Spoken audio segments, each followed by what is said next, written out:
right under our noses. In our homes, cities and towns, on our sofas and laps, a quiet invasion has been taking place. The cat is now officially the most popular pet in the Western world. In Britain alone, it's reckoned there are 12 million cats.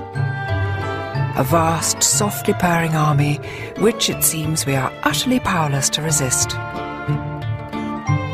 And yet, for thousands of years, no creature has divided us quite like this one.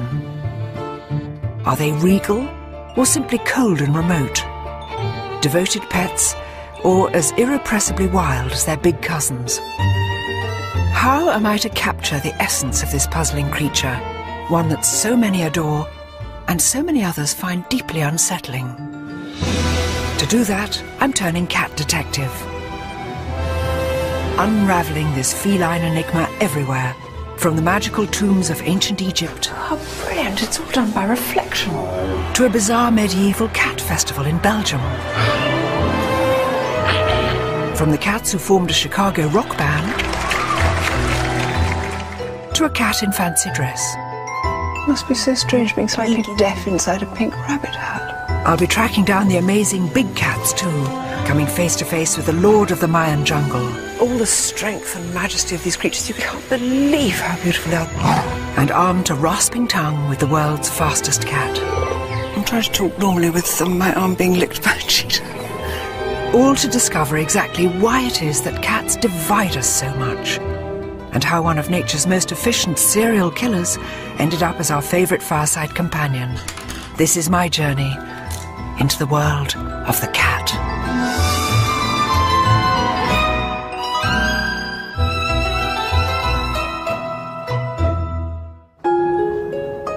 My journey begins here, at home, and it begins with a confession.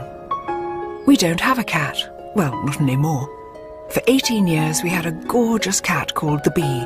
When he died, I missed him more than I could ever have imagined. I still think about him every day. We even gave him a little gravestone. People say that you choose a dog, but the cat chooses you. And people say that cats are aloof. Well, I don't know about that. All I know is that the Bee, our beloved cat, was much more than a pet. He was a friend. We loved him dearly. And, you know, I think he loved us dearly too. And yet, I wonder if I ever really knew the Bee, any more than I know the neighbourhood cats that now wander through our garden. Unlike dogs, so much of what cats do is secret and nocturnal, mysterious. It helps to explain why some people find them so disturbing, and why so many others find cats irresistible. But where does this deep divide spring from? First stop on my journey, a cat show in Milton Keynes, to find the true aficionados, the ones whose absolute faith in cats is beyond doubt. In the West, cat shows like this are the ultimate expression of our modern obsession with cats. Hello, darling. Yes, sweet one. And you can see why. Was there ever an animal quite as beguiling as the cat? Another Bengal male. Or as adorable as a kitten? Called what? Scylla. Scylla. Scylla Black. I didn't think of that. Beautiful blue eyes and a slightly Barbara Streisand look. I think it's absolutely fantastic. Over the years, we've engineered around 100 breeds of cat. From green eyes to blue, from long hair to no hair whatsoever. And what breed is she? She's a Sphinx. It's a Turkish van. It's a snow Bengal. This is a Singapore cat. Very bright, very lively. But look around any cat show like this, and you'll notice something which has never changed. It's women, not men, who are least able to resist the lure of the cat. Hard to believe that a few hundred years ago, many of these women, including me, might have been burned at the stake, along with their cats. Because the terrible truth is, despite thousands of years of our deepest devotion to cats, there's a very dark side to our feline obsession. Thankfully, we don't torture witches and their cats anymore. But once every 3 years in Belgium, people gather to remember a time when we did.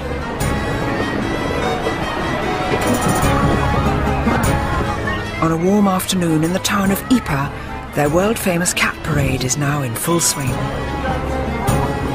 It's all a bit surreal, yet so far at least, it seems pretty harmless. I can't resist joining in the fun. But courtesy of the town jester, the festival culminates in a rather shocking ritual.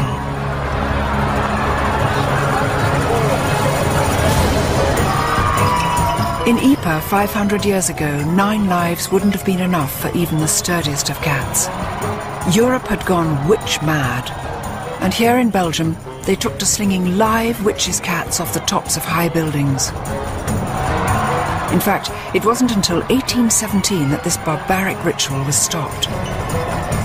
It's an unlikely thing to commemorate, but thankfully today the cats here are merely toys. It's so strange because even though this is a sort of carnival day and everybody's having such fun and they're only toy cats, a knife of fear and pain goes through me. Just to think that a short time ago they were throwing real live cats out of here simply because of the superstition that cats contained evil spirits. And it wasn't just the Belgians. In the Middle Ages, it was believed that Satan often took the form of a cat. And all over Europe, they were tortured and ritually killed in their thousands, often also burning alive the poor innocent women who owned them. Was there ever a creature which divided us so much? For 1,000 years we persecuted the cat as an agent of the devil, and yet nowadays we go all gooey over them in cat shows. For good or evil, we've long believed that cats have some sort of mysterious magical powers. But where on earth did that come from? Who owned the first cat? And when? And where? Egypt, the land of the pharaohs. It was here 3,500 years ago that wild African cats first shimmied and sashayed their way into human company.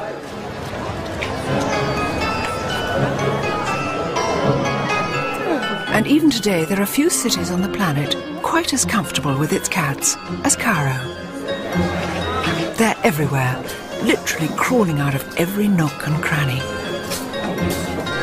Once you tune your eye into look cat eyes, once you get your cat's eyes in, you can see little cats, tiny cats, slim cats, cats resting by mosques. These are the cats who are looking after the door, just one on each side. These cats are mostly feral, homeless, unowned, just like their early ancestors. But for all their wildness, they're every bit as loved as the cats which pose for rosettes at shows. Perhaps even more so. It's just incredible how many cats there are and how many people treated them so kindly. This charming gentleman here who's got a special paper bag full of meat so that he can look after them, and they're in beautiful condition, little dapperly patting away. It's just wonderful. The people don't kick them or hurt them, they just smile at them. But in a largely Muslim city like Cairo, that's really no surprise. It's said the Prophet Muhammad had a real soft spot for cats. There's a story that when he blessed his own pet cat on the forehead, he left the mark of his fingers like a giant M, a mark that's been passed down through countless generations of cats. But when and where did cats come to be with us in the first place? And how did they weave their magic on us? To find out, I'm heading way back in time to the mysterious tombs of the dead in Thebes.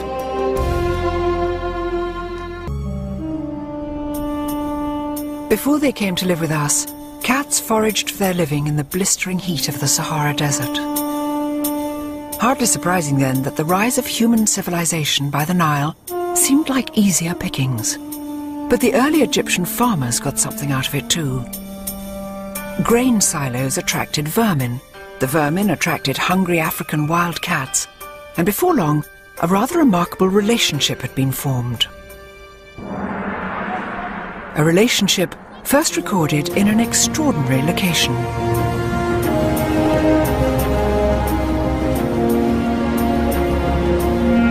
400 miles to the south of Cairo, on the west bank of the River Nile, lies Thebes, the city of the dead.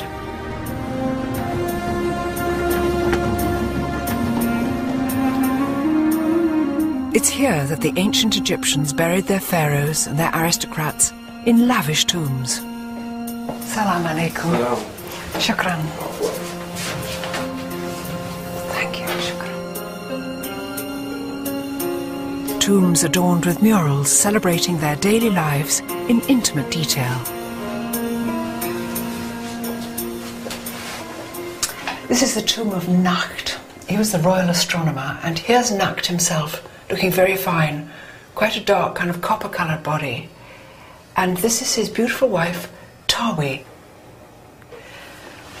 And round here you can see that they've prepared, this is the beginning of the feasting. And here we can see them sitting at table, top half of the picture's gone, Nakht's lovely little brown feet, Tawi's little pale feet, and underneath Tawi's chair, the most adorable tabby cat eating a fish. Now in those days, cats always sat underneath women's chairs in all these tomb paintings. It's something to do with fertility and somehow links cats with women all the time. Tawi probably took a fish off the table and said, "Here, Oppos," just dropped it down. It's extraordinary. Here is evidence 3,500 years old, showing how these wild desert scavengers had quite cheerfully taken up lodgings right under our feet. Salam alaikum. How nice to see you. Salam. Can I see the picture of the cat? Huh? Yeah? Thank you. Oh. I've been told that this tomb has more of the story. Oh, look. There's a light. I'm going to just creep in here.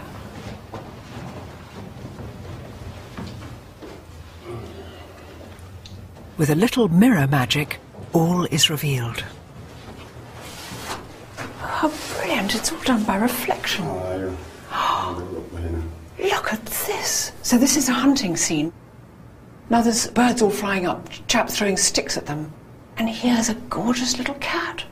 There is a story that the Egyptians used to use cats, maybe to flush out the birds, but they used to take them hunting with them. They've also seemed to have taken their tame rat with them, I don't know. Sometimes, of course, I think cats just take it upon themselves to follow human beings, so they might have just gone on his own accord. But I suspect that these might have been hunting cats. Who knows? It's not difficult to connect the cats in these ancient murals with the cats in our own back gardens. Predatory, solitary, yet at the same time affectionate and gentle. And it's not that hard to understand what happened next either. Maybe it was the big eyes or the mesmerizing way cats move, but the Egyptians very quickly elevated the cat from beloved pet to divine god. A goddess, in fact, naturally. With both a serene face and a frightening face. A goddess whose cult would last over 2,000 years, longer so far than either Christianity or Islam. Today its worshippers are long gone, unless you count the ladies at cat shows. But here in the Egyptian Museum in Cairo, I can still see the evidence of this mighty feline goddess with two faces. This is the lioness goddess Sekhmet, and she is sort of the scarier side of cat divinities. And she's supposed to be powerful, she protects women, and she of course brings warfare and plague, if she so chooses. And she's got a Uraeus snake on her forehead. So that could kill? Yes, that would sort of be a don't mess with me kind of thing. Yes. And right now she's wearing his nice sheath dress and sitting down and being beautiful, but of course the implicit in it is because she is a lioness, she can strike out and kill. And does she have an alter ego? Yes, her alter ego is much nicer and calmer, sort of the cat goddess in a tamer way, and that's Bastet. Bastet, the cat goddess. Statuesque, sublime, the quintessential cat. Bastet was the symbol of love and beauty and music and basically self-indulgence, as you'd expect from a cat. So this is the kind of goddess a lot of people would be having in their house shrines. But look at these ones up here. These are just exquisite. They're fabulous. They're terribly lifelike. I've seen cats looking just like that. Do you like cats? I do like cats. I'm allergic to them, but I like them. In ancient Egypt, pet cats were adored. Whenever one died, the entire family would shave their heads in mourning. But not all cats were pets. There were other cats, bred to be offered to Bastet in the hope of earning her blessing. Unfortunately, to do that, they had to be dead. When they went to the temple of Bastet, they made offerings of mummified cats. And the idea was that because a cat was taking the message, the god would pay much more attention to it. And were these tame cats or cats around the temple? How did they get the cats for the mumming? They probably bred them in catteries, and you would have just thousands and thousands of cats there. We have x-rayed them, so you get a sense of what's inside. And it's really quite surprising. Look at that. What is a bit awful about this particular one is the neck has been broken because they couldn't always wait for cats to die. So we have some cat mummies where their heads have been bashed in or they're being strangled. Little cat. That one's an interesting one because... oh my God, what is it? Well, you can see it's a jumble. When they didn't have enough cats, they would just gather up a few bones and mummify that and make it look beautiful, like a cat should be. So that's... Extraordinary. This is sort of cat hamburger, if that doesn't sound too frightful. Do you know what I mean? It's just sort of chopped up and made into a shape. That's very accurate, though, and it certainly looks that way. What's the Egyptian word for cat? Meow. It really is.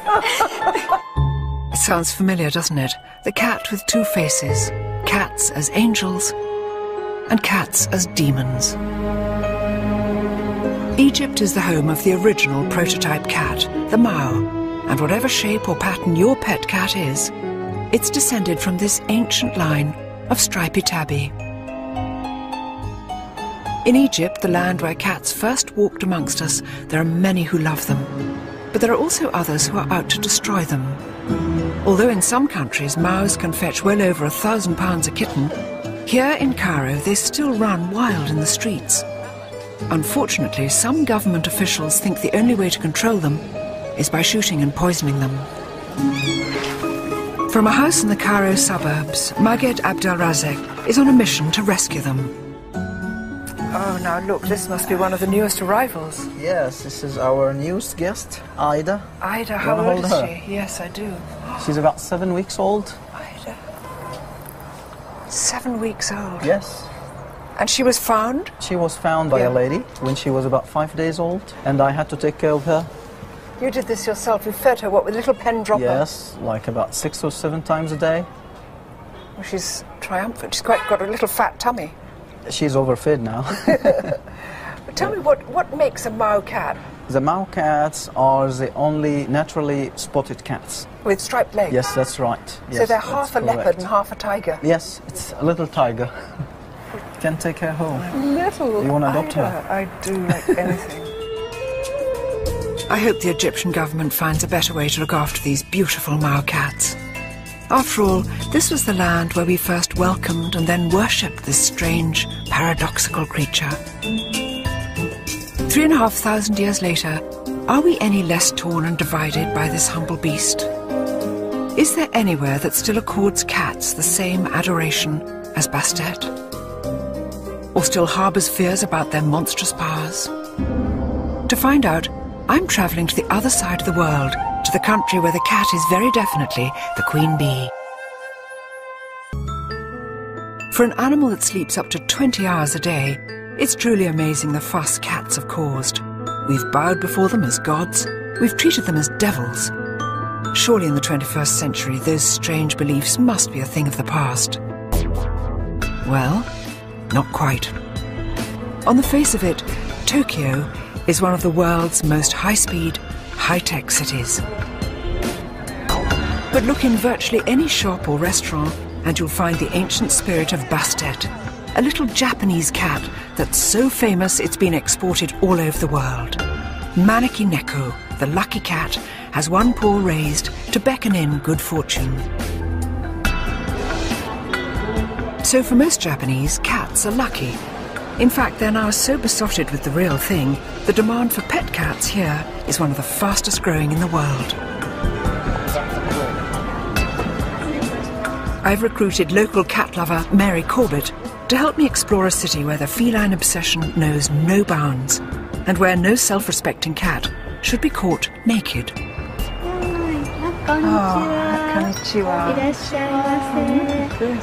For the very best in feline haute couture, the Stella McCartney to Tokyo's finest cats, look no further than Takako Iwasa. Takako, look at this. Most cats in most places look overdressed wearing a collar and a bell, but not here.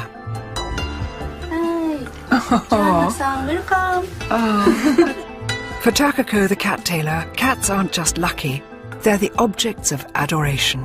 Takako, where do you get your inspiration from now for making, for instance, I see some extraordinary things. I see little cows' heads here and kind of frogs. わからないんですけど、この右方向の上の宇宙からインスピレーションがやってくるんですよ。 She's not sure, but she received something on the right side of her brain and it seems to come from outer space. May we see some of your beautiful clothes on a cat? Whoa! This handsome, rather long-suffering Scottish foldier is Kotaro, clothes hanger for all Takako's boy cat costumes. Yay! Oh, you look fine, darling.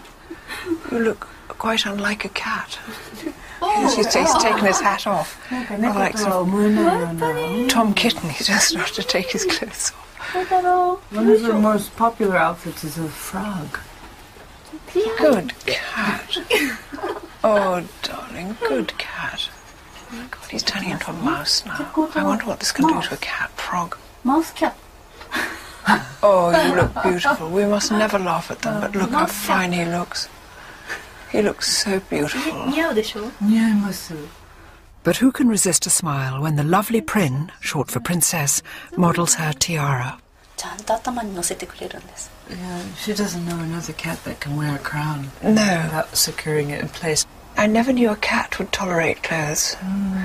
And I think Prin is remarkable, don't you think? Yes. Tranquil and very beautiful. Good girl. Must be so strange being slightly deaf inside a pink rabbit hat.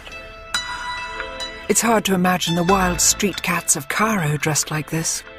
And yet in both cities, cats are revered like nowhere else. Lucky Cat, Maneki Neko, like a modern Bastet, is everywhere, bringing blessings to the Japanese. And if you look closely, you'll notice a distinct similarity with another strangely familiar cat. Oh, look, Mary, Hello Kitty. Everybody knows Hello Kitty, and she's been chosen as new poster girl for Visit Japan campaign. Oh, look, little kitty like this, with its own little kitty bag. And Maneki Kitty? Maneki Kitty, with the good luck. Yes, giving you the good luck. Fishy Kitty. Oh. Strange, that. Beanbag? Beanbag? Beanbag. Yes. Oh, look, in a kimono kitty. Gosh, it's everywhere, isn't it? And look at all these up here. Hello Kitty, everything. Just toys and little purses, exercise books, pencils, pots, things, stuff, earrings, dangly bits. For children of all ages. The strange thing is, something's going wrong with me because I really want this stuff now. I've actually got I've got quite a lot of thousands of... And Hello Kitty's just the beginning. Thanks to the Lucky Cat, Maneki Neko, Japan is filled with the positive energy of cuddly, happy pussycat characters. Cat toys, cat robots, cat cartoons. And is he based on Maneki Neko? Yes, I understand he was inspired by the Maneki Neko, so he brings good fortune. But much as it looks like a cartoon character, the real Maneki Neko is not a toy. Its roots are powerful and old, the stuff of samurai lords and storms. And it's a story which starts here in a quiet little Tokyo suburb, setting for the serene and entirely unexpected Zen Buddhist temple of Gotokuji.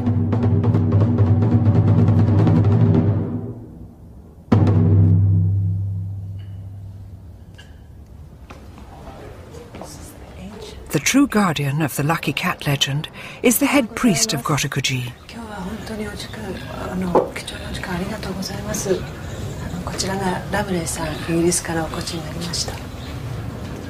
In the grounds of the temple is a little shrine dedicated exclusively to Maneki Neko. Shofuguden, so this is the building that brings good fortune. Oh, lovely. It's beautiful. The real Holy of Holies, the Lucky Cat's altar, is hidden inside the little temple. Look at this. Cats, cats, cats. The head priest explains how the legend first began. Over 350 years ago, this was an impoverished, very poor temple, and there was just one monk here, and he shared what little food he had with this cat.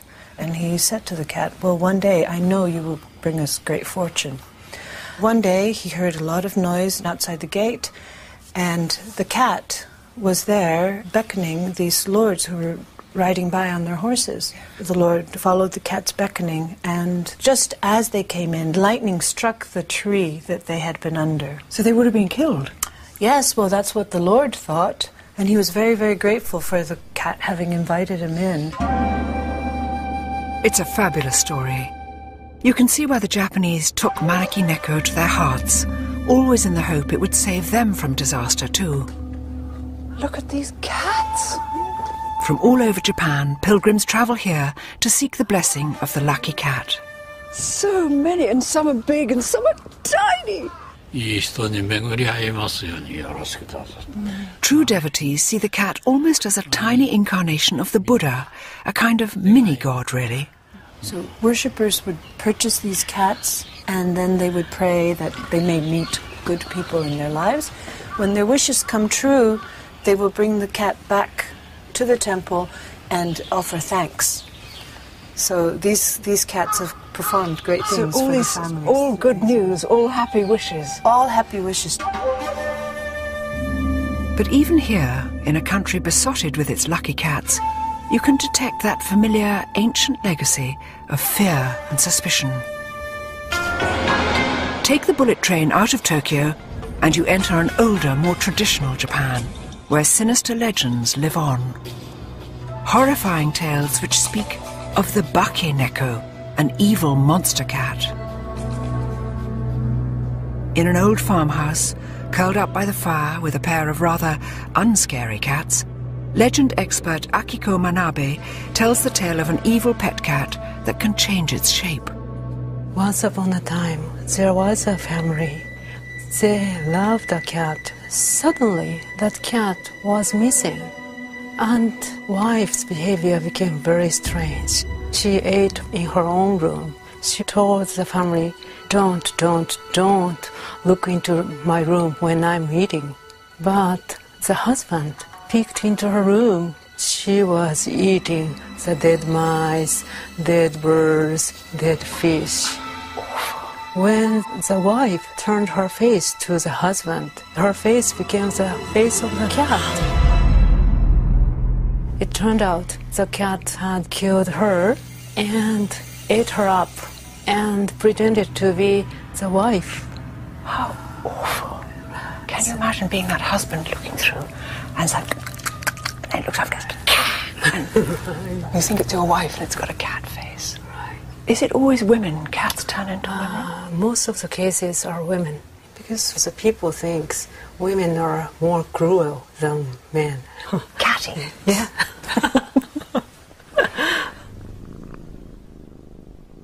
It seems there's such a contrast between the happy, smiling cat who brings you love and luck and this darker side. The Bake Neko cat, which turns into a monster. It seems that even today, we're not quite sure if cats are good or evil. I know what I think, but who knows?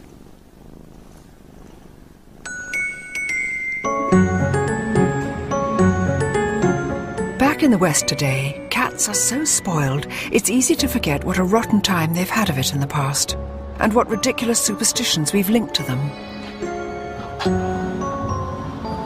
We all know know about witches' cats and black cats crossing your path, but that's just the beginning.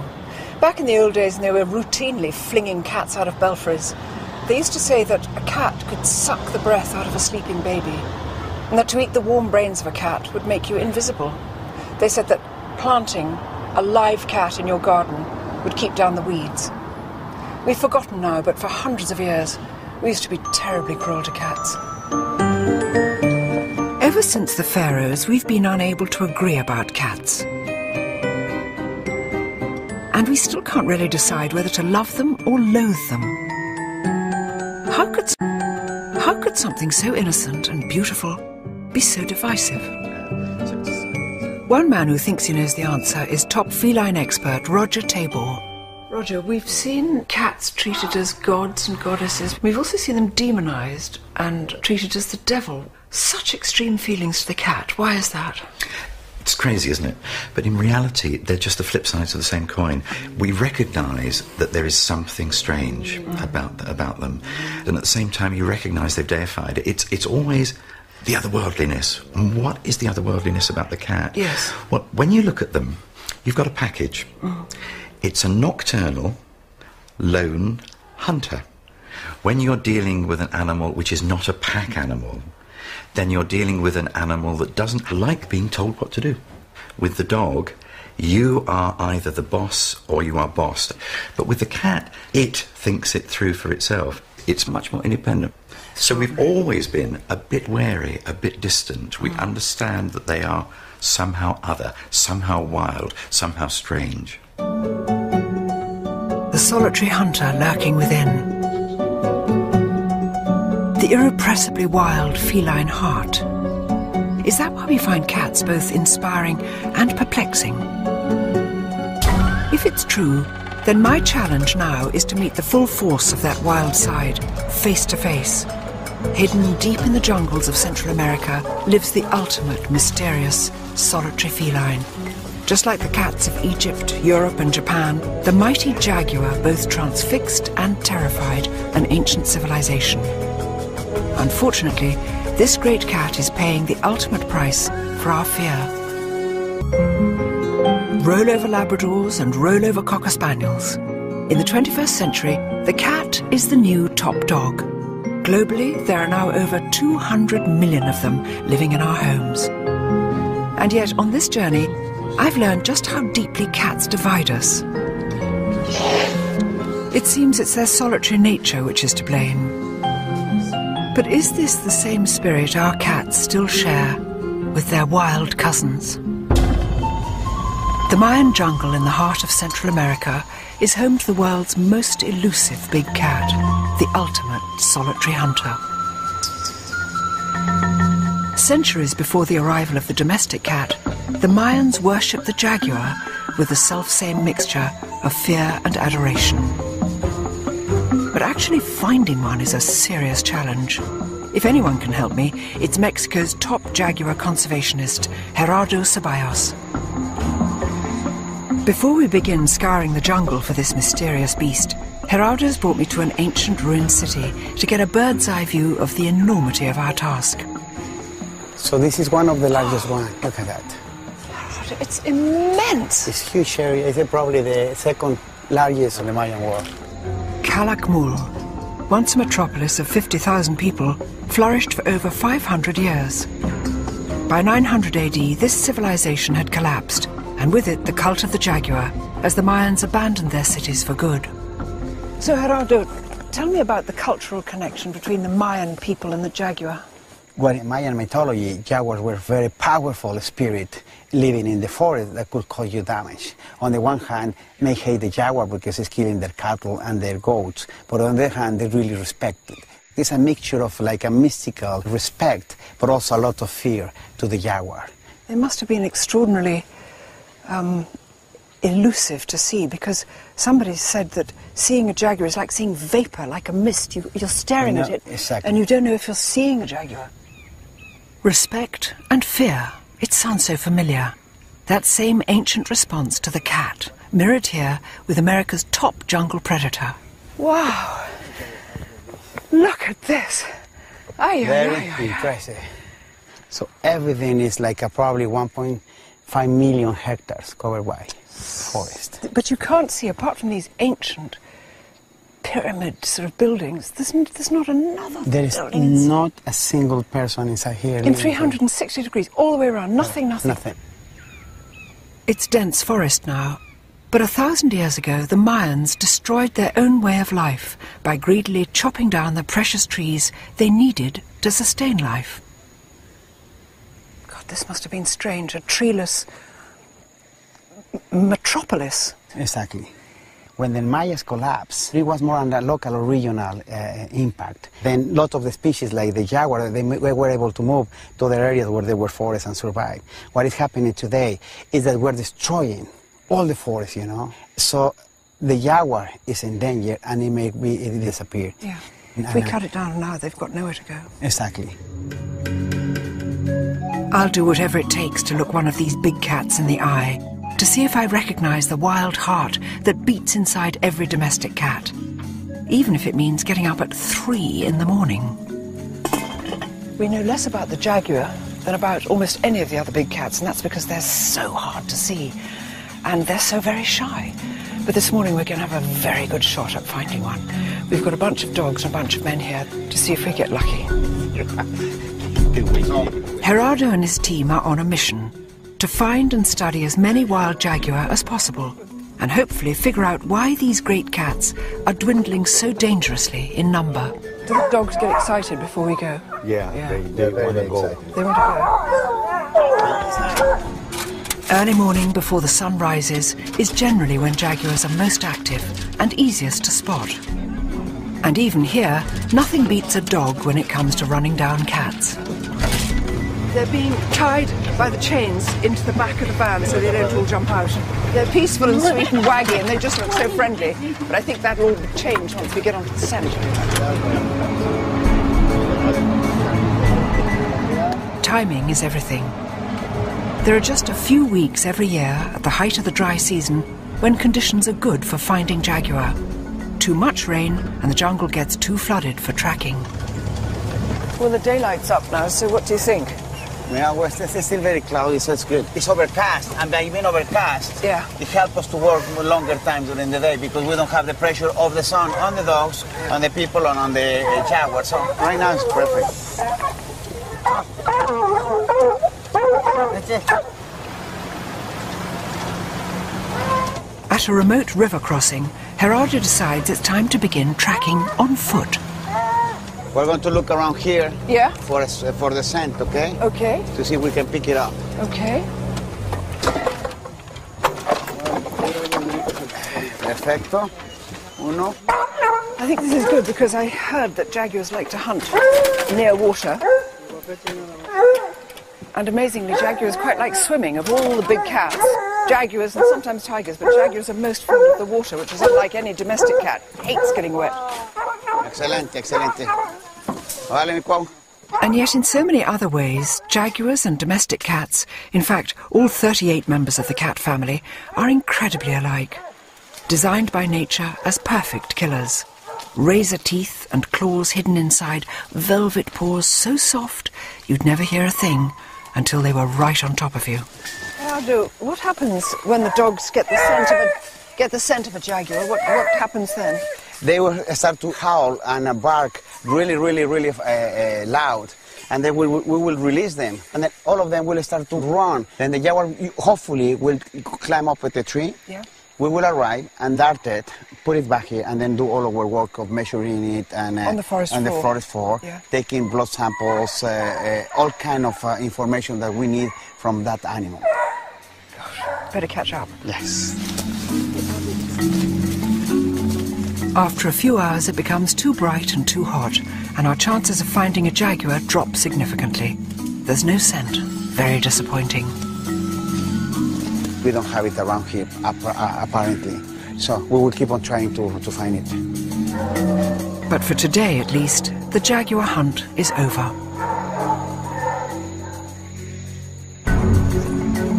Next morning, we're up again at the crack of dawn, followed by several hours tracking through the forest. But still, nothing. I'm I'm starting to think jaguars really are just misty vapours, a feeling not helped by some very unseasonal rains, which fall every single day. Gerardo, this is supposed to be the dry season. Is this climate change? Because it shouldn't be as wet as this now, should it? No, we have some unusual rains. It's not actually typical to have any rain. After several days of searching, I'm still no nearer my first jaguar. It seems my luck has run out. I just can't believe it. This is supposed to be the dry season, and it's turned out to be the rainiest of rainy seasons. And we've been going out with the dogs and tracking and waiting and looking and doing every possible thing you can think of. Didn't appear, not one sign, not one sniff. So we're just going to have to call it a day. It feels strangely like England. It's Mexico.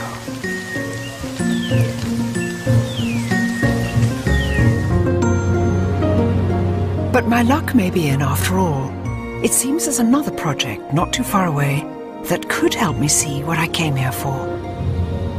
We're leaving Mexico, where we didn't manage to see any jaguar. We're flying to Belize, where I know we'll see some. They won't be in the wild, but it'll be the next best thing.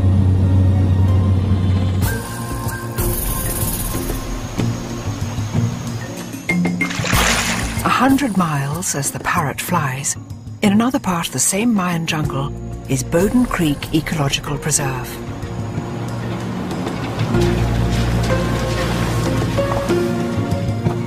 "13,000 acres of virgin rainforest saved from destruction over 10 years ago by this man, Ken Karras. This forest is home to around 150 jaguar. Yet in all the years Ken's lived here, he's hardly seen them. Very rarely will you see a jaguar in the wild. It's just so difficult to see them. They're ambush predators. They wait, they maneuver into position, they pounce and strike, and in one blow, they've killed their prey. They don't chase it. They can't. How can you chase something through thick jungle like that? You can't. It's a description which rings so many bells. It could be any cat stalking a mouse or a sparrow, a ruthless killer that can suddenly vanish without a sound. No wonder the ancient Americans saw the jaguar as a magical creature. Tragically, I now think seeing a jaguar in the wild would require a small miracle. But there are 2 jaguars I can see. 6 years ago, Ken rescued a pair of cubs from life in a zoo and brought them here to the heart of the jungle. Meet Bosch and Shupi, jaguars and brothers. Look at that great black creature. Look at that. Oh, look. So where were they born? They were part of a captive breeding program, and instead of going to a typical zoo in Mexico, we decided to bring them here to help with getting people to understand conflicts with jaguars in the area. Ken, there are going to be people who say huge cats like this shouldn't be kept in an enclosure. Well, they can't go into the wild, can they? No. You know, they would not be able to survive. They don't know how to hunt. Some people might say, well, maybe we can train them like we train cheetahs or others to go back wild, but we don't know enough about them. Jaguars are the least studied of all the cats, because how do you study something you can't really find every day? And, you know, what we really want people to understand is here's what they're like. Here's this great icon. Yeah. And there they are out in the forest. Yes. And that forest is teeming with them. And this is why you have to save that. Exactly. I can't believe how beautiful they are. The dark and the light, the yin and the yang. And here's Bosch, black as anything, with just dappled things. And Shupi, coloured like sort of sunlight in the dappled forest. All the strength and majesty of these creatures, you can exactly see why people would have thought that they contained some sort of godly power, or indeed were gods themselves. It's a pity these boys can't roam free in the jungle. But what a privilege, gazing into the remarkable eyes of the world's most elusive cat.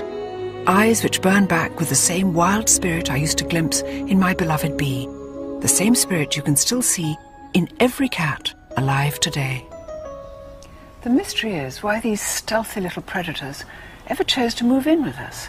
I mean, I know we feed them, but They're naturally solitary, they're naturally wild.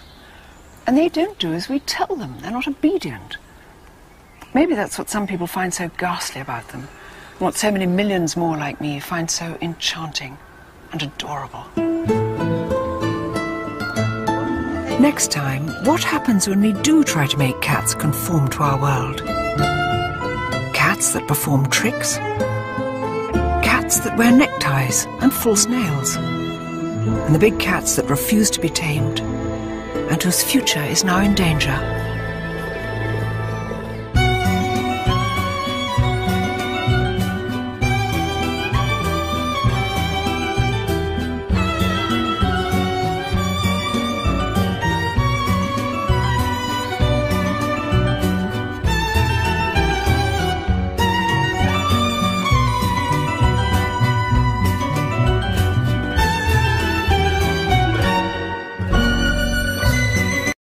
There are more pet cats in the world than ever before. Sensual, cute, enigmatic, stealthy. Every one of them working its wild and ancient magic on our senses. And yet, as I've already found on this journey, cats still perplex and divide us.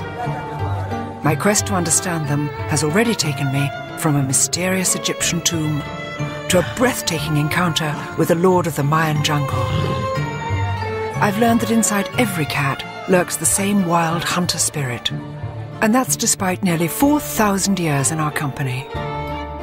But sadly, man is notoriously bad at leaving nature alone. And so I now want to know what we have done to the cat to mould it to our way of life, and whether our meddling with nature has gone too far. It's a question which will take me from a close encounter with the tongue of a cheetah. There we are, that lovely raspy tone. To the cats who formed a rock band. From the woman who knows how to talk to them. Yeah, when he is all done, we won't even know what to do with them. She's just starting to speak in cat language. To the tragedy of a leopard locked in a cupboard. She put him in a closet, and that's where he lived all day long. I mean, how he survived that, I don't know. I want to discover whether all is well with one of nature's most enduring partnerships. Between cat and man. Or, of course, woman.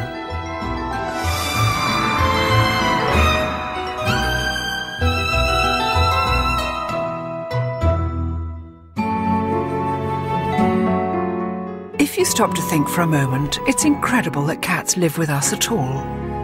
Under the genetic microscope, they've barely changed from the wild, solitary creatures that once roamed the Sahara. Back then, there were no cat packs, no cat herds. It was a true loner until it found us. It is the weirdest of relationships. I love them madly, but I think we're kidding ourselves if we think that cats are remotely interested in what people want from them. Millions of us own them, but they're not really ours. After all, they don't really need us. They could look after themselves if they had to.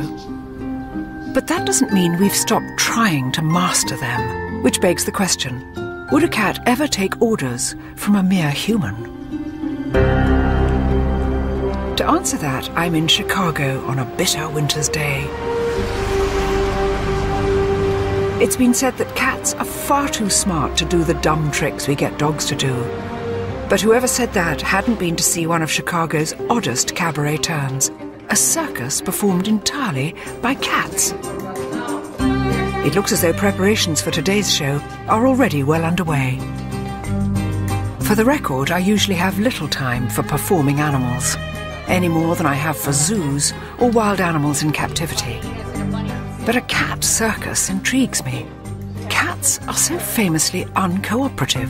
I'm curious to know how ringmaster Samantha Martin persuades them to do anything at all. Hi, Samantha. Hi. Hi, Joanna. Hi, nice to meet you. You're getting stuff ready for the show? Yep, big show today. This little white face listening to you talking. Who's this? Oh, this is Tuna. Tuna. She's the star of the show. Is she? Mm-hmm. Hi, Tuna. Tuna. And what makes Tuna such a good cat for performances?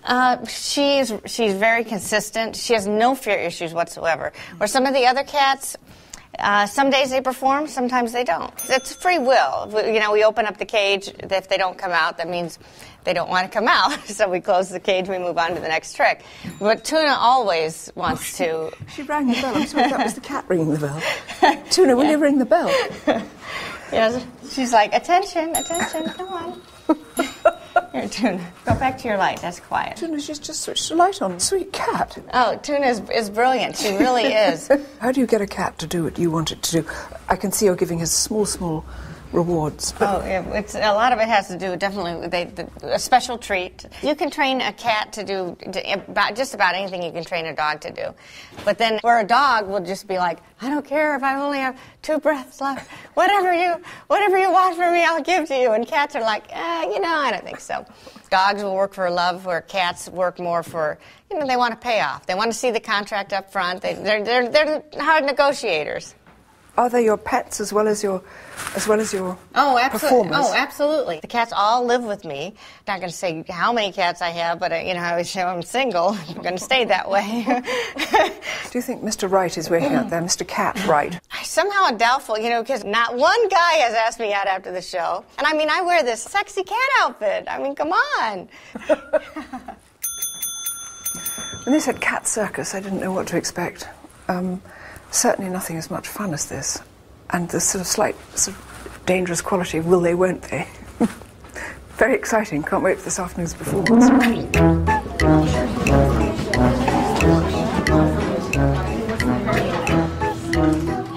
Does it matter that your average cat won't fetch a stick or catch a ball? No, of course not. To me, this is much more impressive. Because cats only do the things they want to. And that, in my eyes, is what makes them truly smart. Even so, Tuna and the gang doing tricks is great for a cold Chicago afternoon. But surely cats, compared with dogs, are a bit useless. After all, nobody ever saw a cat bring down an armed robber or guide a blind person across the street. So what do cats do for us? Well, we now know that cats do have an extraordinary power to help those in need. And all they have to be is themselves. I'm back in England at Manchester's Seashell Trust School for children with severe disabilities. There you go. You hold him. Most of the time, these children struggle to communicate with the world around them. But when a cat enters the room, they blossom. This is the sweetest little cat because it's just sitting here very, very gently. Here we are, Gabrielle. Yes, you're lovely. Yes, you're lovely. Mio is a pat cat. That's Pets as Therapy. In Britain, there are now over 100 therapy cats like Mio, and the number's growing all the time. That is sweet, sweet cat. And the cat is very, very gentle, very peaceful, this ragdoll. He's obviously used to it. And you can feel lovely thrumming purr of this creature through here. Yes, he's purring, yes, he's purring. Look, there you go, Jenny. You got the cat? And you can see the enjoyment. The faces light up when they have the animals in. He tends to snuggle in. It's amazing. Most of the animals just know that they're dealing with children that have got special needs, and they adapt to the situation really nicely. And also there's some children that won't communicate with people so well and will talk to a cat because they're non-judgmental. And also for people who don't want to be touched, it's nice for them to touch something as soft and comforting as a cat. Yes, and to be sat on. I always feel thrilled when a cat comes and sits on my lap.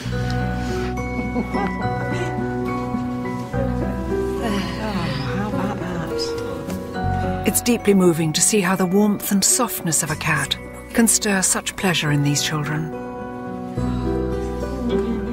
That's lovely. Thank you.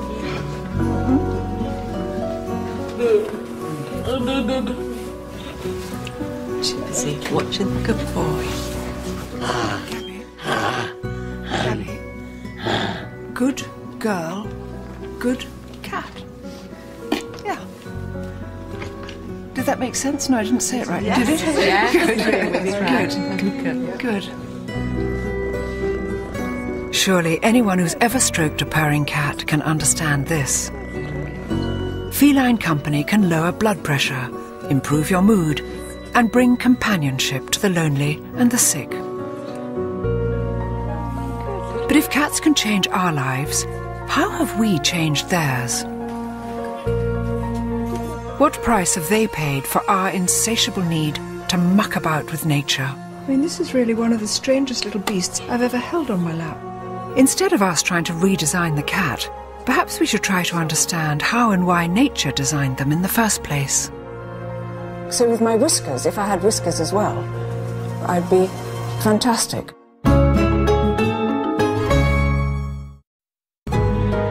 Cats, our favourite 21st century companions. But keeping a cat as personal stress buster is quite a recent thing. For thousands of years, we used them almost exclusively for one job, and one job only: pest controller. And for that, they were supremely designed by nature as one of the world's most efficient killing machines. What is it that makes a cat a triumph of evolutionary engineering? That's something I can now literally see for myself, thanks to the pioneering work of scientist Alvaro Casanelli and his peculiar invention, a cat's whiskers headset. Alvaro, will you explain this extraordinary headpiece? Well, it's a mask that gives you the ability to sense the space around you, like having cat whiskers. Of course, you don't see them because they are made of light and motor vibrators. So when something gets close to you, you start vibrating. The closer you get, the more vibrate. Should we put it on? Yeah, that's right. It looks a bit Hannibal Lecter, but you know, yeah, I like the look. It's to be used in the dark, so nobody will see you. Perfect. That's okay. You look beautiful. So now I will just switch on the motors. Are you ready to have superpowers? Oh, don't. Oh, God. Oh, God, how weird. Yeah. The mask is sending everything wirelessly to this computer. So try to approach your hand or, over your mouth. So this is the sensor near your mouth. Oh, this one. How can I try it out? Well, we will try that on the corridor. A cat's whiskers are the most incredible bits of kit. They're so sensitive to tiny air currents and electrical fields, the cat can sense objects even without touching them, and in total darkness. Now, I'm going to find out what that feels like. This is a very strange feeling. So now you have to walk in front of you till the end of the corridor. Yeah. Okay. So first whiskers on, and then let me switch the light off. Tell me when the light's off. They are off now. Back in the lab, Alvaro monitors my every move. I can't see a thing. I can feel the buzzing. Right. And I mustn't use my hands. The temptation, of course, is to use your hands. Oh, I can feel something very close to me there. So away from that, away from that. That's a big thing there. Get away from that. Something there. Nothing here. Come on, be bold, Lumley. I can't tell you how frightening this is. If you could hear my heart. It's absolutely hammering. At last it's lights on, and not a moment too soon. You get lost. You don't know where's your direction, where you're You don't know if for. you've... Is that all? Is that all? Yeah, also on the elevator you get stuck there and there. I didn't go into the elevator, did I? No. Yeah, you went to the fourth floor and you came back. No, you had a cup of coffee and I hardly remember it. No, it was strange how frightening it was. It's strange how odd. I've got a long way to go to be a cat. Of course, when it's stalking a bird or a mouse, a cat has plenty more weapons at its disposal, not least of which is an incredible sense of sight. From just tiny slits in the day to massive moon eyes at night, your pet cat is a whopping 6 times more sensitive to light than you are. And with the addition of a natty pair of light-intensifying goggles, now I will be too. Too many things to adjust. Okay. So it should be... Tell me how it feels. That feels... The line of sight. Yeah. That's good. Okay. So I will probably switch the light off and we'll see... Oh, I see the light's on. Oh, yeah. Wow. So it was too easy. What about now? Oh, Now I cannot move. I don't see anything. okay, but I can. So, okay, now this is me walking with cat's eyes as opposed to cat's whiskers. I have no sense of distance, but here I come. Look, not touching the trees. That's not bad, is it? Oh, this is fantastic. So with my whiskers, if I had whiskers as well, I'd be fantastic. And I've a feeling I even might look slightly like a cat. Do you feel that? Wow. That was extraordinary, Alvaro. It doesn't really make you feel like a cat, but maybe... It doesn't, but it makes me respect cats so much because, of course, they have all this absolutely inbuilt and they know exactly how to use it. I was a complete beginner, you know, but they know perfectly. So cats won't be needing this for a little while yet, beautiful though it is. Thank you for letting me try it out. I think I'm just going to look at any old moggy with such respect. A cat's eyes and whiskers were fine-tuned by millions of years of evolution. Sadly, the way some cats look today is the result of just a few generations of biological tampering by us. There are now around 100 different breeds of cat. Fat ones, skinny ones, flat noses, pointy heads, big balls of fur, or no fur at all. But are they really all the product of our attempts to improve on nature?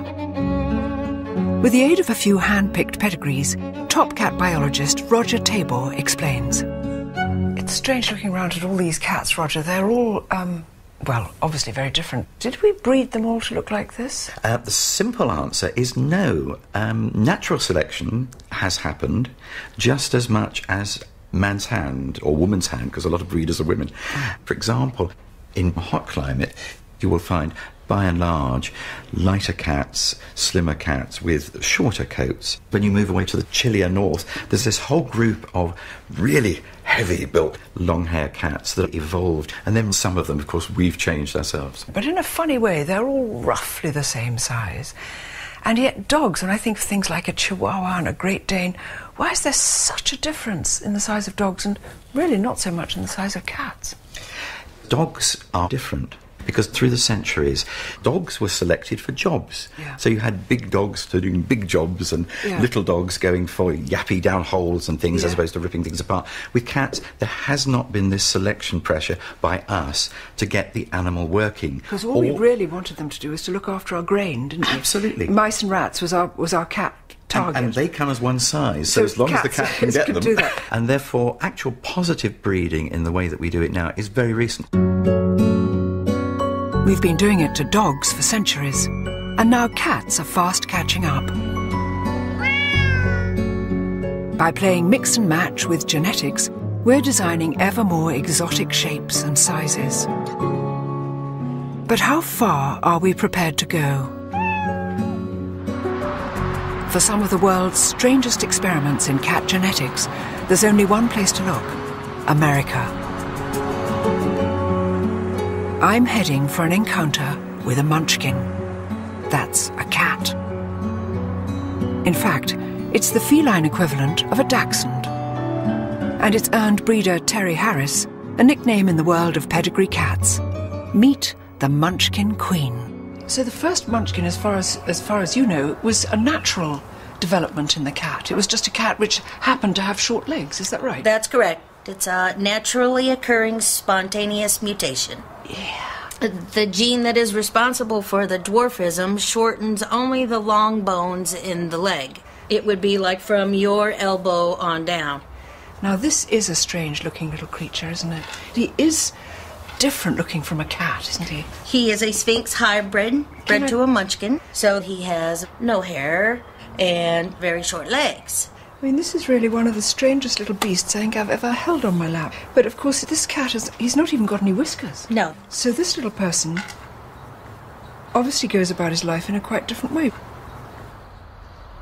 I'm starting to see why Terry's called the Munchkin Queen. It seems there's no combination too strange for her to try. This is Maisie. Maisie has 3 mutations. Maisie? She has the folded ear gene from the Scottish Fold. Yes. She has the dwarfing gene from the Munchkin. Yes. And she has this wonderful curly coat from the La Perm cat. Yes. Look, even her whiskers are munchkined. Little one, look at you, Maisie. Can I hold you, baby? Look at those little ears. This is such a little sweet cat. Little sweet cat. Now, Terry, a lot of people would say, but cats are so beautiful in their original cat shape. Why would you want to make them have short legs? Well, I am a neophile, which means that I like things that are very different and non-traditional. I just think that they're just adorable. They're comical. They come in all different colors, short hair, long hair. And just from the moment that I saw one, I just had to have it. This mutation doesn't bring about any kind of illness, does it? No, they don't have any limitations other than perhaps the distance that they can jump. Now, I'm a short woman. I can't jump as far as a tall woman. But we jump, nonetheless. Is it right? Do you think you're playing God? If I felt that I was doing something wrong, I would not do it. No. I think that as long as the cats are healthy and happy, there might be a little something for everybody. I do worry that we're taking things too far. If this is the Dachshund cat, what on earth comes next? A Chihuahua cat? A Great Dane cat? Is nature's work so unsatisfactory that we must constantly meddle with it? Next stop, the cat being made to look like a lion. Handsome man. Hi, Romy. And the lion someone wanted to behave like a cat. Just living in a basement. Living in a basement. People are extraordinary.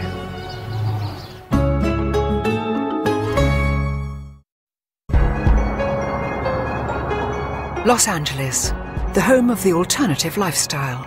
The world capital for lavishing more money than sense on your pet. In LA, people who want a designer lifestyle for their designer cat bring them here to the best little cat house. If you're heading out of town on an all-expenses business trip, why not give your cat the same? 5-star luxury accommodation under the eyes of manageress Divinity Libby. Divinity? Hi. I'm Joanna. Nice to meet you. Oh, How nice are to you? meet you. Good. Can I have a little tour? For sure. Come on in. Look at this. I love cats. Oh, cats. You know, they have all these things to do. They've got the fish. We have all these catwalks up high. They've got the outside. Yeah, you get the birds. Tiny, and titchy the little car. sort of sofa and chair for Yeah. tiny cat-sized people. Mm-hmm. And do you come in here and play with them? How do you Yes. entertain them? Yeah, that's part of our service, is making sure all the cats get a little bit of love. You can see there's lots of toys and stuff. You've done this beautifully. You've taken such care. Thank you. It's lovely and sunny up here. Yes. Upstairs are more lovely rooms. This is certainly quite unlike any cattery I've ever seen before. I only hope these cats appreciate all this finery as much as their owners do.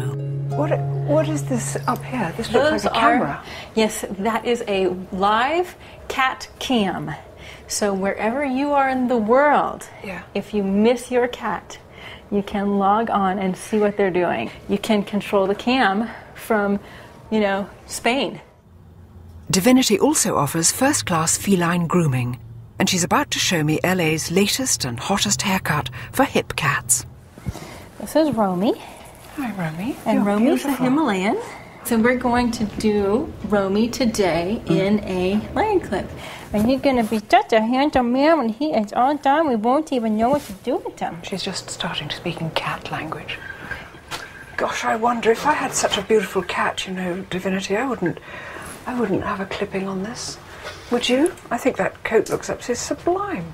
Personally, if it was my cat, I would leave him like this.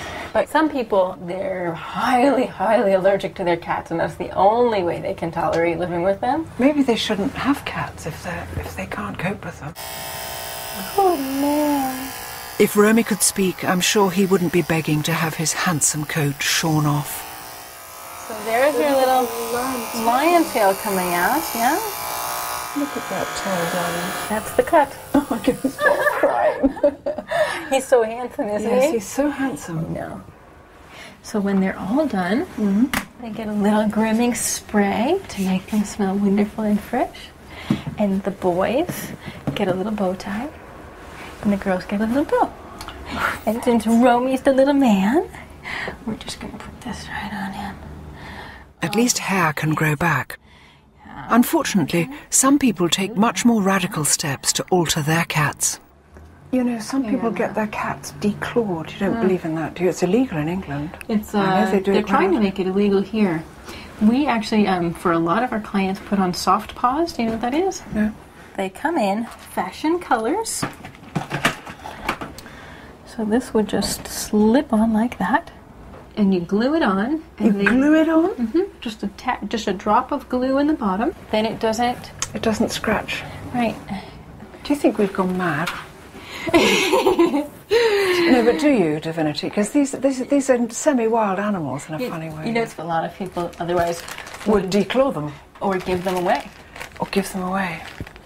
You see, we don't like animals that don't fit into our way of life, do we? Right, See? right. Mhm. And I think that's what happens to people, and they go, I've got a cat, I didn't like the hair on it, I didn't like the claws on it, I didn't like the way it did this or that, so I've had all that changed. I've modified the cat. Right. I think people are very strange. I've always loved the independence of cats. Surely it's that which makes them unique. Sadly today, it seems that independence is the very thing some cat owners would like to eliminate by turning them into accessories. And there are people for whom a domestic cat has not been enough. People whose quest for a flashy status symbol means going bigger and better, whatever the price. Hidden deep in the Californian hills is a rescue sanctuary for the big cats that people mistakenly thought would make good pets. Lions, tigers, sadly misplaced beasts living out their days behind bars. It's run by a woman associated more with wings than claws, actress Tippi Hedren, the star of Hitchcock's terrifying film The Birds. For the last 30 years, Tippi has devoted her all to rescuing these poor beasts from abuse and neglect. Hi, Patrick. This is a very beautiful animal. He's a liger. His father was a lion and his mother a tigress. And beautiful. The hybrid grows to be, a great deal larger than either the lion or the tiger. How extraordinary. Yes. You beautiful thing. He is immense. The problem is that there are so many of these big cats born in captivity to be sold as pets. It's in the tens of thousands across the United States. It's permitted in the United States? There are 20 states that have no laws whatsoever. And you can purchase this adorable, darling little cub, and, by the time it's 7 months old, it's destroying your house and taking a good chunk out of you. They're trying to make a house kitten out of it. Yes, it never works. No. Nobody can keep a tame tiger at home. They will never be tame. Tippi's sanctuary is home to 83 big cats that have never learned how to survive in the wild. And every one of them comes with a tragic story. Will you look at this for a lion? If he wasn't blinking, you'd think he was muerto. He looks completely out of it. Leo? It's adorable.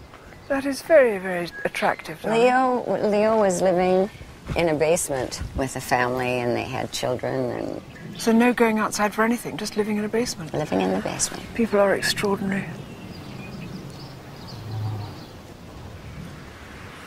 This beautiful black leopard was purchased in Texas for $6,000. And as he grew, he was scratching the ladies' satin sofas and chewing her Jimmy Choo's shoes. So she put him in a closet, and that's where he lived all day long. And finally, they brought him in a zippered clothes bag in the trunk of their car. I mean, how he survived that, I don't know. It must be very difficult to know when to draw the line, because you must want to rescue every animal in need, but you've got a limited amount of space and a limited amount of money. Limited amount of money. Yeah, What do you do? It's so huge that I can't even think about how we do it. People say, how do you do this? How do you manage this whole thing? Because it's emotional, it's maddening, it's frustrating, it's a constant worry. It's 24/7. Yeah, it is 24/7, 365. Even celebrity pets are not immune. When a certain superstar's mansion hit the rocks, These two beautiful tigers ended up here without a single cent of support money, or apparently even a phone call to see how they are. There are some terribly sad stories which have brought these creatures here, but Yes, now that indeed. they are here, this is truly a sanctuary. It's a kind of Garden of Eden you've made for them here. Yes, and it's a lot of work and a real labor of love. And I love these animals more than my next breath, but they're not pets. No, that's true. They're wild. Yeah. And you can't take that out of them. Man really can be very poor at knowing how to live with nature. And yet we do have this ancient compulsion to share our homes with animals. I'm visiting a cat rescue sanctuary in South London to discover what happens when that compulsion gets out of hand. This has expanded so much since I was last here. It's actually twice the size. It's twice the size. This was next. For the past 30 years, my old friend and ex-top model, Celia Hammond, has made it her mission to help cats in need. Yeah. Hello. So, and these are what? All This is waiting- all today's intake for surgery, various, nutrients and various other rocks. Quite a lot to get through today. Do you get pedigree cats in here as well? As unwanted, we often get pedigrees, but particularly Persians, because people can't be bothered to groom them. They buy them as little cuddly babies, and then when they grow up and need to be groomed, they get fed up with it. So they come in here completely knotted, all their legs knotted together. They can hardly walk, some of them. People don't realise how much work they are. Celia's sanctuary can house up to 400 animals at any one time. As well as a neutering program, Celia aims to rehome as many unwanted cats as possible. I find them completely bewitching, and walking past the cages and those little level eyes staring out, you think I better just take some of these home. Well, this is wonderful. I'm weakening. Are you weakening? I am. Many of Celia's rescues are strays or abandoned cats. But we're now on a different kind of mission. Sometimes the problem lies with cat lovers who simply don't know when to say no. There is such a thing as too many cats.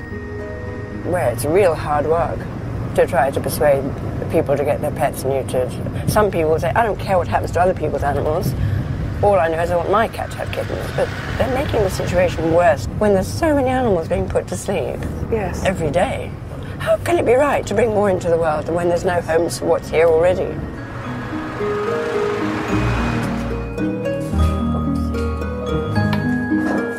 We've come to meet Valerie, whose collection of cats is not going down too well with the neighbours. Hi, Valerie. Hello. Hi. Hello. Hi, Valerie. How are you? How nice to see you. Oh, look, you've got a little person here. Yes. It's so cute, this one. Called what? Oh, I'm giving it a name. You haven't got names. No, it's a baby. Oh, come in. Valerie now has 21 cats crammed into her tiny flat. At the moment, they all look clean and well fed. But without some drastic measures, soon she won't be able to keep up. Look. Cats galore. Hello, kittens. Hello, cats. And are they mostly related to each other? Yeah. They're all one big family. One big happy family. But Valerie, look, you absolutely love cats, don't you? When did you fall in love with cats? Can you remember? I love cats from when I was a little girl, really, But I started off with one cat. And my one cat had 5 kittens, and I got that cat done. But the kittens now, I didn't know how young they had start off with having kittens. And it's accumulated, you see. This is like that thing of when I was going to St Ives, I met a man with 7 wives. 7 wives had 7 cats, or seven cats had 7 kits. And suddenly it just goes out and out On and out, and doesn't on, it? yeah, but I'm having no more kittens now. I can't afford them. They eat a lot. So what are you going to do? You're going to get them neutered? Yeah, I will be getting them neutered. I've got 2 neutered already. Was it 3? But Celia's very helpful in that section there. We're going to get them all done, Valerie, aren't we? Yeah, need to get them all done. It makes I sense, can't take doesn't Yeah, they eat more than me. What I feel do they- sorry for myself in the supermarket when I look. It's all cat food. I hope people don't think it's for me. I think Valerie simply hadn't realised how quickly the numbers would explode. But for some people, and strangely enough it's nearly always women, compulsive cat hoarding is now a real and recognised clinical condition. What's happening? They're canoodling down here. They're not muted yet, and they're canoodling. Canoodling. Stop it. Valerie, I think we've got to stop the canoodling eventually, haven't we? Because Yes, too much canoodling and you'll suddenly have 4,000 I'll be cats. slim. I won't be eating anything. With 2 more of Valerie's cats off to be neutered, hopefully this particular cat family will stop spiralling out of control. It's all right, darling. We've been seduced by the cat, by the untamed heart it shares with its big cousins. It's a privilege to live side by side with them, but with that comes responsibility. And that's true whether they sleep on our sofas or simply walk on our land. Next stop, the ultimate wild cat country, Namibia, This is just staggering. It must have been like this since time began. where I'm about to come face to face with a cat we're in danger of wiping off the face of this earth. I hope you like flies. I don't mind flies.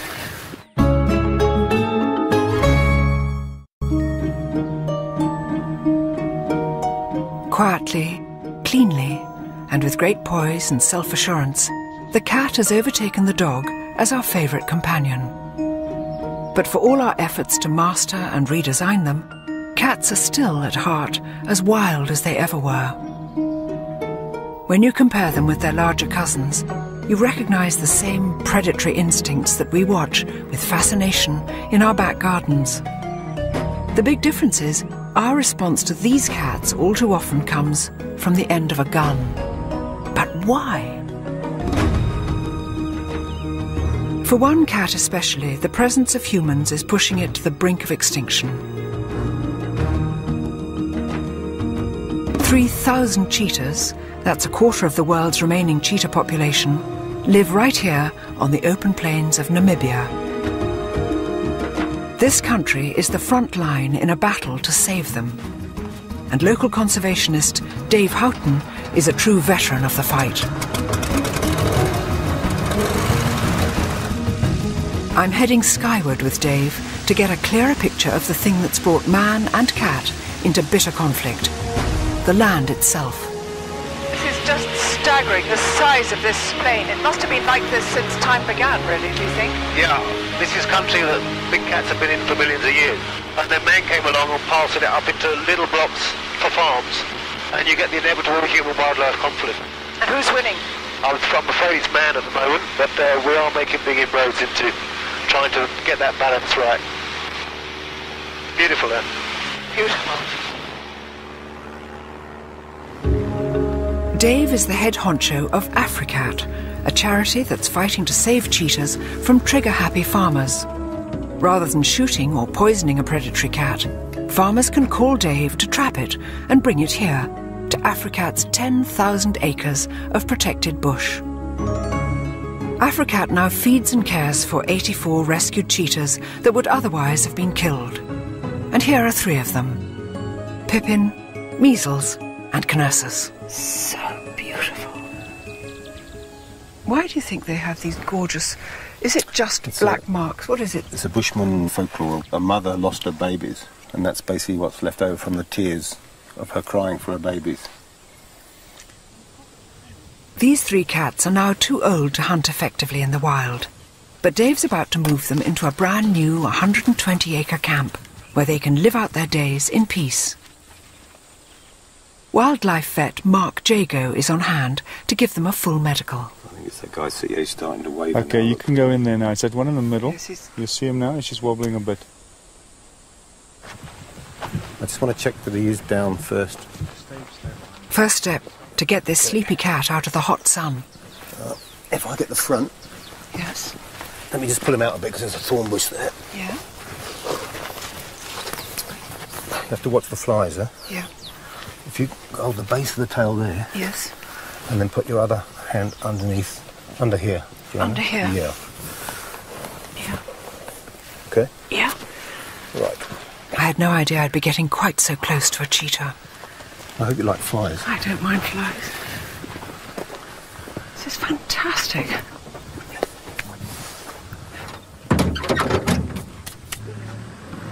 Next, we head off to the clinic for a full health check. We're going to start here with the eyes.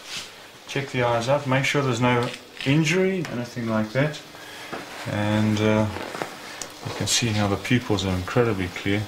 100%. Right. To make myself useful, I've agreed to some heavy-duty grooming. I thought I knew how to detangle cat fur, but this is different. Golly, some of these are pretty much in, aren't they? Yeah. What do? You scrag them out? You No, walk no, like no, a butcher. Like that. Oh, I see. It's funny how quickly you feel completely at home. You think I'm just combing a cheetah's tail here, just scragging out the dead flies and the burrs. I've only ever seen these things on film, you know.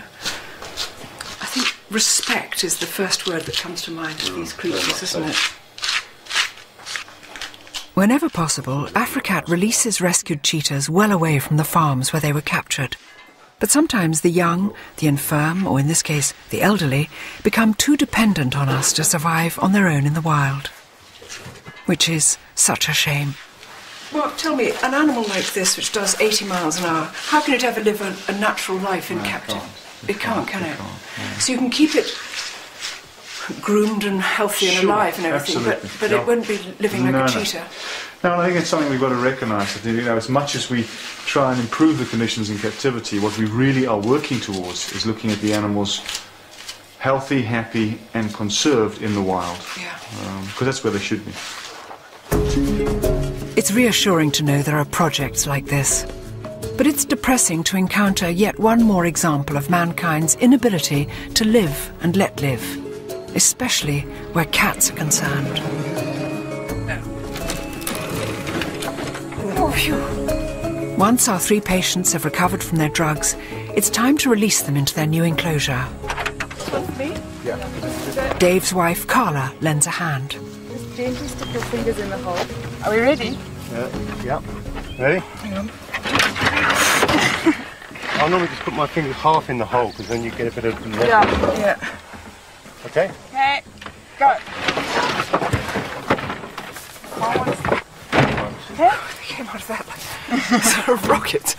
It's kind of quite frightening because as you put your fingers just there, there's this sort of excited head comes banging up, and without being too sort of scaredy cat, you sort of think, I don't want to lose the fingers. Too old to hunt they may be, but now Pippin, Measles and Knursus will have plenty of space and protection from the gun.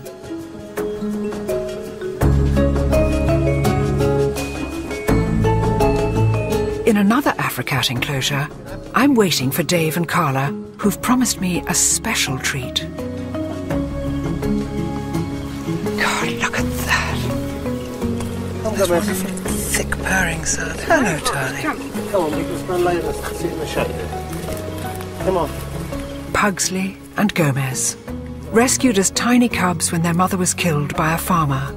There was no choice but to rear these 2 stunning creatures by hand, which has made them pretty much as tame as a cheetah is ever likely to be. There's my boy. Yes. There's a good boy. Huh? Look at your eyes. They're huge, aren't they? Where's my boy? No, we are that lovely raspy tone.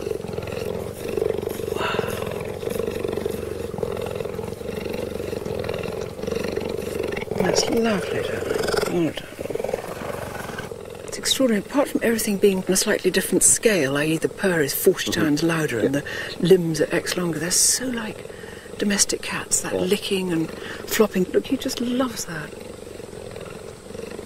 I'm incredibly privileged to be so close to these beautiful cats, but it would be a mistake to think they make good pets. We must always remember that they're wild animals. So really wild animals should stay in the wild and not be in somebody's flat in Bristol or something, you know. It's not fair on the animal for a start, you know.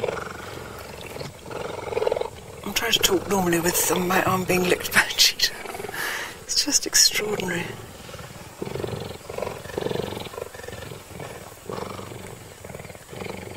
This is so good of them to come and... well, there we are. Just like a cat. But to do that graceful thing of welcoming a stranger was very nice. I've seen and held and been licked by so many cats on this journey. This cat is so much bigger, But in a way, it's no different from any of them. The throbbing purr, soft fur, needle-sharp teeth, the faraway look in the eyes, and the calm that comes from the presence of something so free and untamed, just like our cats back home.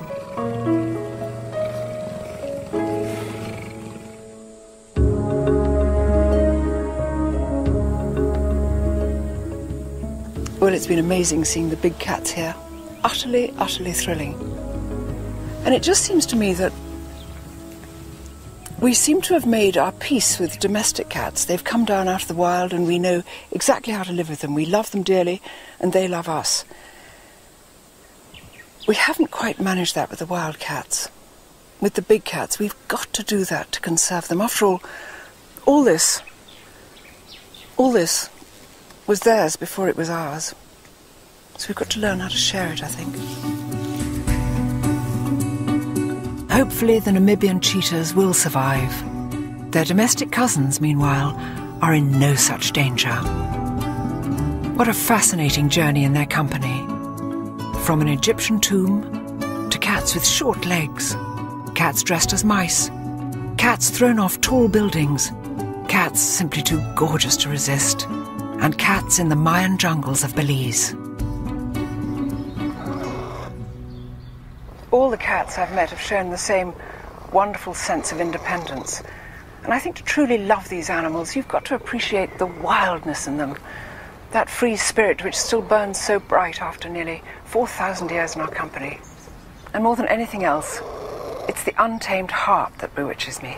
Makes me proud to be a cat woman.